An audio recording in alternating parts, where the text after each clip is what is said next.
Hey guys, in this video I will show you how to find military base in GTA 5. Alright, let's begin. The military base in GTA 5 is located on the left side of the map. To reach it easily, follow the main highway running along the western coastline. As you drive, look for a small road that appears to lead nowhere. This road is the main entrance to the military base. Set a waypoint to this area to make navigation easier. Before entering, it is highly recommended to use a fast car.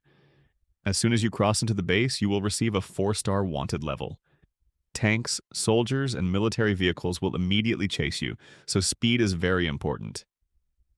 Once inside, head straight toward the hangars and airstrips where fighter jets are parked. Do not stop or explore the area, since enemies will surround you quickly. Run directly to a jet, enter it as fast as possible, and take off immediately. If done correctly, you can escape before being destroyed. So, that's basically how you can find military base in GTA 5. That's it for this video. Thanks.